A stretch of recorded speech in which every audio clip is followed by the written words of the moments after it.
જય શ્રી કૃષ્ણ, જય માતાજી દોસ્તો. નમસ્કાર દર્શક મિત્રો, સ્વાગત છે આપ સૌનો આપણી ચેનલ લાઈવની ક્લિપ પર. વર્ષ 2026નો 7મો મહિનો એટલે કે 1 જુલાઈ 2026થી 31 જુલાઈ 2026 સુધીનો સમયગાળો કર્ક રાશિના જાતકો માટે કેવો રહેશે? જે લોકોના નામનો પ્રથમ અક્ષર ડ અથવા હ છે તેમના જીવનમાં આ 31 દિવસો દરમિયાન કેવા મોટા પરિવર્તનો આવવાના છે? મિત્રો, આ કોઈ સામાન્ય રાશિફળ નથી. આજના આ વિશેષ વિડીયોમાં આપણે જ્યોતિષ વિજ્ઞાનના અદ્ભુત નિયમો અને ગ્રહોની ચાલના આધારે તમારા જીવનના દરેક પાસા પર ઊંડાણપૂર્વક પ્રકાશ પાડીશું. અમે આ વિડીયોમાં 7 અલગ અલગ મુખ્ય ભાગોનો સમાવેશ કર્યો છે, જેમ કે તમારું વ્યાવસાયિક જીવન, આર્થિક સ્થિતિ, પારિવારિક વાતાવરણ, પ્રેમ અને સંબંધો, વિદ્યાર્થીઓનું ભવિષ્ય, મહિલાઓનું જીવન અને વરિષ્ઠ નાગરિકોનું નિવૃત્ત જીવન. આ આખો વિડીયો સ્કીપ કર્યા વિના જોજો, કારણ કે વિડીયોની વચ્ચે હું તમને એવી મહત્વપૂર્ણ તારીખો પણ જણાવીશ, તેમાં તમારે સાવધાન રહેવાનું છે. ને સાથે વિડીયોમાં આપણે જાણીશું કે કર્ક રાશિ માટેના કેટલાક અચૂક અને ગુપ્ત ઉપાયો. તો ચાલો સમય બગાડ્યા વિના શરૂ કરીએ આજની આ ખાસ વિડીયો. મિત્રો, સૌથી પહેલાં આપણે એ સમજવું પડશે કે આ મહિને બ્રહ્માંડમાં ગ્રહોની સ્થિતિ શું કહે છે. જ્યોતિષ વિજ્ઞાન અનુસાર કર્ક રાશિ એ જળ તત્વની રાશિ છે અને તેનો સ્વામી મનની શીતળતા આપના ચંદ્ર છે. આ મહિને ગ્રહોના રાજા સૂર્યોદય મહિનાની શરૂઆતના મિથુન રાશિમાં ભ્રમણ કરશે, જે તમારા 12મા ભાવમાં રહેશે. પરંતુ 16 જુલાઈ 2026ના રોજ સૂર્યદેવ તમારી જ રાશિમાં એટલે કે કર્ક રાશિમાં પ્રવેશ કરશે, જેને જ્યોતિષમાં કર્ક સંક્રાંતિ કહેવાય છે. આ બદલાવ તમારા જીવનમાં એક નવી ઉર્જા લાવશે. આ ઉપરાંત પરાક્રમનો કારક મંગળ અને વૈભવનો કારક શુક્ર આ મહિને તમારી રાશિથી ખૂબ જ મહત્વપૂર્ણ સ્થાન પર ગોચર કરી રહ્યા છે. રાહુ અને કેતુની સ્થિતિ તમારા મનને થોડું ચંચળ બનાવી શકે છે. શનિદેવ પણ પોતાની ચાલથી તમને કર્મનું ફળ આપવા માટે તૈયાર બેઠા છે. આ તમામ ગ્રહોની સંયુક્ત અસર તમારા જીવન પર કેવી રીતે અલગ અલગ અસરો કરશે, ચાલો હવે એને વિગતવાર સમજીએ. ચાલો મિત્રો, સૌથી પહેલાં વાત કરીએ તમારા કરિયર અને બિઝનેસની. જે લોકો નોકરી કરે છે અથવા નવો વેપાર શરૂ કરવા માગે છે તેમના માટે જુલાઈ મહિનો 2 ભાગમાં વહેંચાયેલો રહેશે. નોકરિયાત વર્ગ માટે સ્થિતિ જોઈએ તો મહિનાના પૂર્વાર્ધમાં એટલે કે 1 થી 15 જુલાઈ દરમિયાન તમારે કાર્યક્ષેત્રમાં ખૂબ જ શાંતિ અને ધીરજ રાખવાની જરૂર છે. આ સમયે સૂર્ય 12મા ભાવમાં હોવાથી ઓફિસમાં તમારી વિરુદ્ધ કોઈ નાનું મોટું ષડયંત્ર અથવા રાજકારણ ખેલાઈ શકે છે. તમારા સહકર્મીઓ તમારી ભૂલો શોધવાનો પ્રયત્ન કરશે, તેથી આ સમયગાળા દરમિયાન તમારા કામથી કામ રાખો અને કોઈને પણ નકામી ચર્ચામાં ન પડો. પરંતુ 16 જુલાઈ પછીનો સમયગાળો તમારા માટે ગોલ્ડન પીરિયડ સાબિત થશે. જેવો સૂર્ય તમારી રાશિમાં પ્રથમ ભાવમાં આવશે, તમારો આત્મવિશ્વાસ 7મા આસમાને પહોંચી જશે. તમારા બોસ અને સિનિયર્સ તમારા કામની પ્રશંસા કરશે. જો તમે લાંબા સમયથી પ્રમોશન, પગાર વધારો અથવા મનગમતી જગ્યા બદલીની રાહ જોઈ રહ્યા હતા, તો આ મહિનાના છેલ્લા 15 દિવસમાં તમને સારા સમાચાર મળી શકે છે. સરકારી નોકરી કરતા જાતકો માટે આ સમય ખૂબ જ યશ અપાવનારો રહેશે. વ્યાપારીઓ અને ઉદ્યોગપતિઓ માટે સ્થિતિ જોઈએ તો જો તમે વેપાર સાથે જોડાયેલા છો તો આ મહિને આંધળો વિશ્વાસ નુકસાન કરાવી શકે છે. ખાસ કરીને જો તમે ભાગીદારીમાં એટલે કે પાર્ટનરશિપમાં બિઝનેસ કરો છો તો હિસાબ કિતાબમાં સંપૂર્ણ પારદર્શિતા રાખજો. 10 જુલાઈથી 22 જુલાઈ વચ્ચે કોઈ મોટી ડીલ સાઇન કરતી વખતે કાગળો બરાબર વાંચી લેવા. જે લોકો સોના, ચાંદી, કાપડ, અનાજ અથવા ઇમ્પોર્ટ એક્સપોર્ટના બિઝનેસમાં છે તેમને આ મહિને સારો એવો આર્થિક નફો થવાની સંભાવના છે. જો તમે તમારા વેપારના વિસ્તરણ માટે કોઈ લોન લેવા ઈચ્છતા હો તો આ મહિનાના ઉત્તરાર્ધમાં પ્રયત્ન કરજો, સફળતા સરળતાથી મળશે. મિત્રો, હવે વાત કરીએ એ પાસેની જેના વિશે જીવન અધૂરું છે, એટલે કે ધન અને આર્થિક સ્થિતિ. જુલાઈ 2026માં કર્ક રાશિના જાતકોનું બજેટ કેવું રહેશે? તો કે આ મહિને ધનનો પ્રવાહ એટલે કે ઇન્કમ સતત ચાલુ રહેશે, પરંતુ તેની સામે જ ખર્ચાઓ પણ બરાબરને ટક્કર આપશે. મહિનાની શરૂઆતમાં અણધાર્યા ખર્ચાઓ સામે આવી શકે છે. કદાચ ઘરના કોઈ સાધનની ખરીદી પાછળ અથવા વાહનના સમારકામ પાછળ મોટો ખર્ચ થઈ શકે છે. 20 જુલાઈ પછી તમને કમાણીના 1 થી વધુ રસ્તાઓ મળી શકે છે. જો તમે ફ્રીલાન્સિંગ કરો છો અથવા કોઈ સાઇડ બિઝનેસ શરૂ કર્યો છે તો ત્યાંથી અચાનક મોટો આર્થિક લાભ થવાના યોગ છે. જે લોકો શેર બજાર, મ્યુચ્યુઅલ ફંડ અથવા ક્રિપ્ટો કરન્સીમાં રોકાણ કરે છે તેમણે આ મહિને શોર્ટ ટર્મ ઇન્વેસ્ટમેન્ટથી બચવું જોઈએ. લોભમાં આવીને મોટું જોખમ ન લેવું. લાંબા ગાળાનું રોકાણ જ તમને સુરક્ષિત વળતર આપશે. આ મહિને કોઈને પણ મોટું દેવું કે ઉધાર નાણાં આપવાનું ટાળજો, નહીંતર તે પૈસા પાછા આવવામાં લાંબો સમય લાગી શકે છે અથવા સંબંધો બગડી શકે છે. ચાલો દર્શક મિત્રો, હવે આપણે પ્રવેશ કરીએ તમારા ઘર પરિવારના ગૃહસ્થ જીવનમાં. આપણું ઘર એ જ આપણી સાચી શાંતિનું કેન્દ્ર છે. જુલાઈ મહિનામાં કર્ક રાશિના જાતકોના પારિવારિક જીવનમાં મિશ્ર વાતાવરણ જોવા મળશે. મહિનાના પ્રથમ ભાગમાં પરિવારના સભ્યો વચ્ચે કોઈ જૂની પ્રોપર્ટી કે જમીનને લઈને સામાન્ય દલીલો થઈ શકે છે. ભાઈ બહેનો સાથેના સંબંધોમાં થોડી ખટાશ આવવાની સંભાવના છે, પરંતુ તમારી સમજદારીથી તમે સ્થિતિને સંભાળી લેશો. વિવાહિત જાતકો માટે આ મહિનો થોડો સાવચેતી માગી લેવો એવો છે. શુક્ર અને મંગળની સ્થિતિને કારણે જીવનસાથી સાથે નાની નાની વાતોમાં અહંકારનો ટકરાવ એટલે કે ઇગો ક્લેશિસ થઈ શકે છે.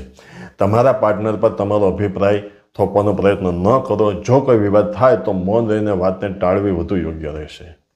18 જુલાઈ પછી સ્થિતિ આપોઆપ થાળે પડી જશે અને સંબંધોમાં ફરી મધુરતા આવશે. આ મહિને તમને તમારા માતા પિતાનો ભરપૂર સહયોગ મળશે. જો પિતા સાથે કોઈ વૈચારિક મતભેદ ચાલી રહ્યો હતો તો તે આ મહિને દૂર થશે. પરિવારમાં કોઈ ધાર્મિક પૂજા કે માંગલિક રક્ષણનું આયોજન પણ આ મહિને શક્ય બની શકે છે, જેનાથી ઘરમાં સકારાત્મક ઉર્જાનો સંચાર થશે. હવે વાત કરીએ આપણા એવા દર્શકોની જેઓ પ્રેમ સંબંધમાં છે અથવા પોતાના જીવનસાથીની શોધમાં છે. કર્ક રાશિના પ્રેમી પંખેડાઓ માટે જુલાઈ 2026નો મહિનો રોમેન્ટિક રહેશે, પણ સાથે જ કેટલીક કસોટીઓ પણ લાવશે. જો તમે સિંગલ છો અને કોઈને પ્રેમ પ્રસ્તાવ એટલે કે પ્રપોઝ કરવા માગો છો તો મહિનાના છેલ્લા 10 દિવસો એટલે કે 21 થી 31 જુલાઈ વચ્ચેનો સમય શ્રેષ્ઠ રહેશે. આ સમયગાળામાં તમને સકારાત્મક પ્રતિભાવ મળવાની શક્યતા ઘણી વધારે છે. જે લોકો ઓલરેડી રિલેશનશિપમાં છે તેમણે આ મહિને થર્ડ પર્સન એટલે કે ત્રીજી વ્યક્તિની વાતોમાં આવીને પોતાના પાર્ટનર પર શંકા કરવાનું ટાળવું જોઈએ. પરસ્પર વિશ્વાસ જ તમારા સંબંધોને મજબૂત બનાવશે. સોશિયલ મીડિયા પર વધારે સમય વિતાવવાને બદલે એકબીજાને ક્વોલિટી ટાઈમ આપો. મહિનાના અંતમાં તમે સાથે ક્યાંક લોંગ ડ્રાઈવ કે ડિનર પર જઈ શકો છો, જે તમારી કેમિસ્ટ્રીને વધુ મજબૂત બનાવશે. હવે મિત્રો વાત કરીએ આપણા દેશના ભવિષ્યની એટલે કે વિદ્યાર્થી મિત્રોની. કર્ક રાશિના વિદ્યાર્થીઓ માટે જુલાઈ મહિનો કેવો પડકાર કે તક લઈને આવ્યો છે તેના વિશે જોઈએ. વિદ્યાર્થીઓ માટે આ મહિનાની શરૂઆત થોડી સુસ્તી ભરેલી રહી શકે છે. રાહુના નક્ષત્ર ભ્રમણને કારણે મન અભ્યાસમાંથી ભટકી શકે છે.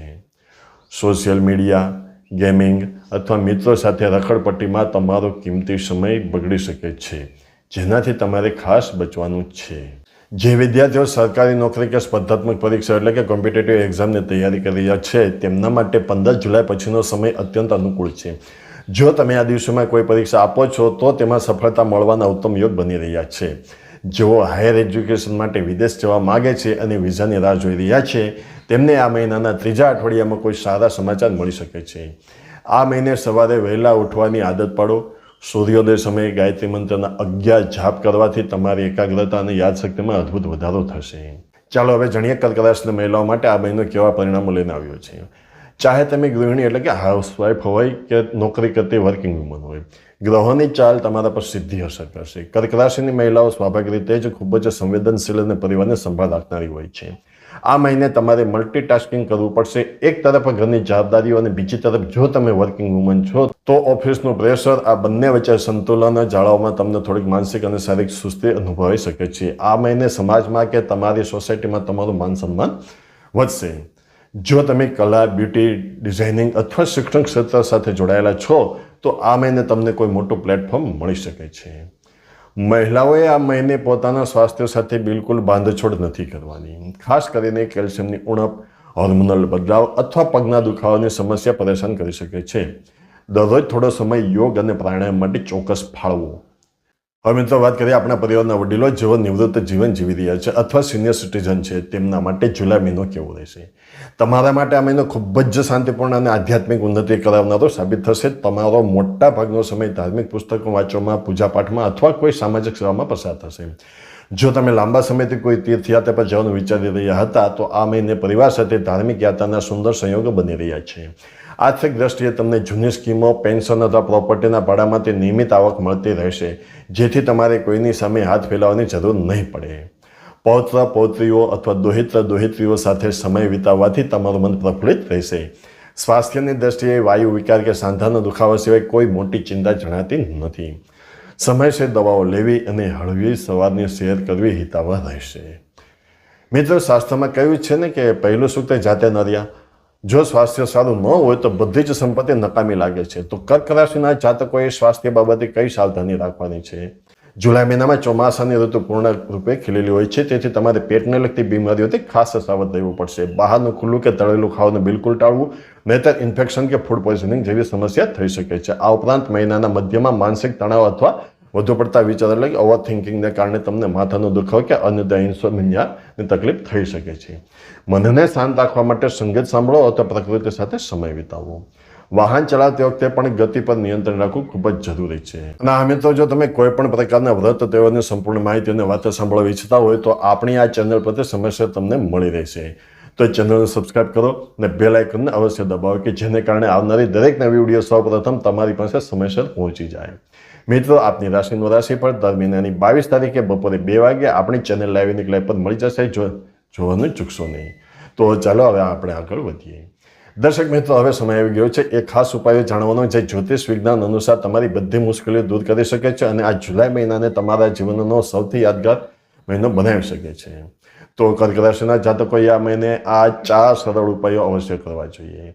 જેમાં પ્રથમ છે, કર્ક રાશિનો સ્વામી ચંદ્ર છે અને ચંદ્ર શિવજીના મસ્તક પર બિરાજમાન છે. તેથી આ આખો મહિનો દરરોજ સવારે અથવા દર સોમવારે શિવલિંગ પર કાચું દૂધ અને શુદ્ધ જળ અર્પણ કરવું. સાથે જ ઓમ નમઃ શિવાય મંત્રની ઓછામાં ઓછી 1 માળા રોજ કરવો. હવે બીજો ઉપાય છે, આ મહિનાની પૂનમના દિવસે સાંજે ચંદ્રદેવ જ્યારે આકાશમાં પ્રગટ થાય ત્યારે તેમને દૂધ, ચોખા અને ખાંડ મિશ્રિત જળથી અર્ઘ્ય આપવો. આનાથી તમારો ચંદ્ર મજબૂત થશે અને માનસિક શાંતિ મળશે. મહિનામાં કોઈ પણ એક દિવસે કોઈ ગરીબ અથવા જરૂરિયાતમંદ વ્યક્તિને સફેદ વસ્તુઓ જેવી કે ચોખા, દૂધ, ખાંડ અથવા સફેદ વસ્તુઓનું દાન કરો. આનાથી તમારા ઘરમાં નકારાત્મક ઉર્જા પ્રવેશથી અટકે છે. ચોથો ઉપાય છે, રોજ સવારે ઘરની અગાસી પર પક્ષીઓ માટે ચણ નાખો અને દિવસની પહેલી રોટલી ગાય માતાને ખવડાવો. આનાથી તમારા પિતૃદોષ શાંત થાય છે અને અટકેલા કાર્યો ઝડપથી પૂરા થાય છે. તો દર્શક મિત્રો, આ તો કર્ક રાશિ માટે જુલાઈ 2026નું સંપૂર્ણ અને વિગતવાર રાશિફળ. યાદ રાખજો, ગ્રહો આપણને રસ્તો બતાવે છે, પણ આપણી મહેનત, આપણા સંસ્કાર અને આપણી સકારાત્મક વિચારસરણી જ આપણું ભાગ્ય બદલે છે. મુશ્કેલીઓ તો જીવનનો એક ભાગ છે, પણ તેનો સામનો હસતા મુખે કરવો એ જ સાચી વીરતા છે. આશા રાખું છું કે આ વિડીયો તમને ગમ્યો હશે અને તમારા જીવનમાં આ માહિતી ઉપયોગી સાબિત થશે. જો તમને આ વિડીયો ગમ્યો હોય તો તેને અત્યારે જ એક લાઇક કરી દો. તમારા મિત્રો, સગા સંબંધીઓ જેઓની રાશિ કર્ક છે તેમની સાથે આ વિડીયો અચૂક શેર કરી દો. કમેન્ટ બોક્સમાં હર હર મહાદેવ અથવા ઓમ નમઃ શિવાય લખવાનું બિલકુલ ભૂલતા નહીં. જો તમે હજુ સુધી આપણી ચેનલ સબસ્ક્રાઇબ નથી કરી તો આવી જ સચોટ જ્યોતિષી વિગતો દર મહિને મેળવવા માટે હમણાં જ સબસ્ક્રાઇબ કરી લો અને બેલ આઇકનને દબાવી દો. મહાદેવ આપ સૌનું કલ્યાણ કરે. આપનો જુલાઈ મહિનો અત્યંત મંગલમય અને ખુશીઓથી ભરેલો રહે તેવી જ પ્રાર્થના સાથે ધન્યવાદ અને નમસ્કાર. જય શ્રી કૃષ્ણ, જય માતાજી.